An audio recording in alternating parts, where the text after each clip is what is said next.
Welcome back to Hannity. So as ISIS continues to ravage much of the Middle East and beyond, top security experts all across America have issued this dire new warning. Watch this.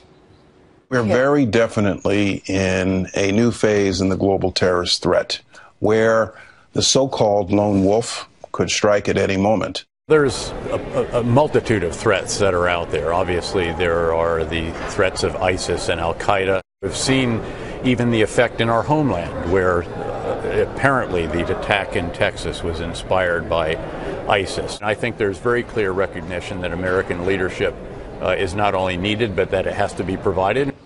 And that's not all. Former acting CIA director Mike McChrystal made an alarming prediction when he told USA Today, quote, if we don't get ISIS under control, we're going to see the kind of attack al-Qaeda launched on 9/11.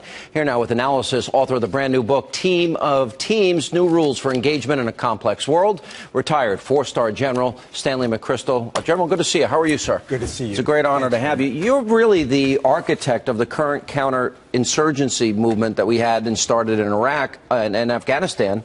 And are we now going to have to employ those tactics here? Is that what they're saying is coming here?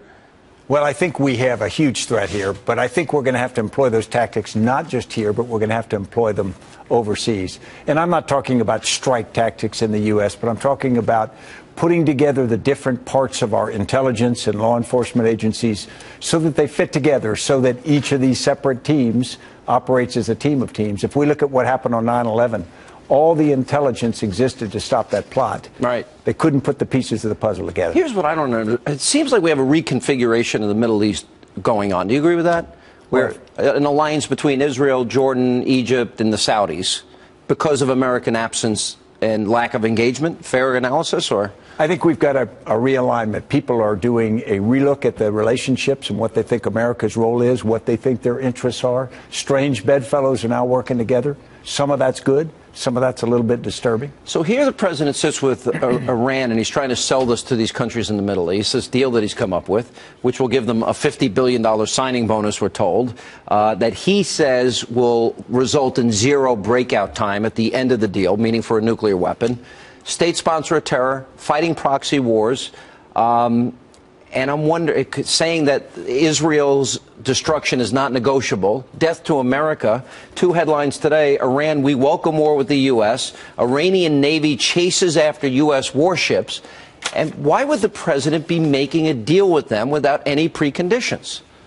Well, I think the president is seeking some way to stop the Iranians from developing nuclear weapons. But I really think as we look at our policy, what we've got I know one way to stop them. I think one way we've got to look at our policy is really a network, a series of allies, not just in Europe, but also throughout the region, that have a common interest and have a trust in each other. Because only you do that will you be able to contain a state that's acting irresponsibly, as in many ways Iran has done. All right, but shouldn't it be a prerequisite, a precondition to negotiations that they stop being a state sponsor of terror, stop fighting proxy wars, stop saying they're going to destroy Israel, stop chanting death to America, all which happened during the negotiations? Shouldn't that be a prerequisite? I think there has to be a demand for responsible action before Iran can re-enter the world community. And I think we can't be negotiable on that. And I think it may take some steps to get there, but I don't think that's something that we can barter away. All right, so you wrote a career memoir, and now you're writing this book about management. I've always felt that corporate America, in any field, they should adopt military discipline in a way. Am I off base, or why is that good for them to develop that type of teamwork? Well, I think military discipline is good. What I write in Team of Teams is the experience we had where the best small teams ever fielded by the U.S. military were ineffective or insufficient to defeat al-Qaeda in Iraq. So what we did was we had to develop a networked team of teams where not only the teams were effective, but their interaction became a new level of effectiveness. And I think that's absolutely what we need in government and what we need in civilian corporations now. Last question. Is ISIS, is radical Islamist here to stay? And when the president won't say the words, what do you think? What message does that send?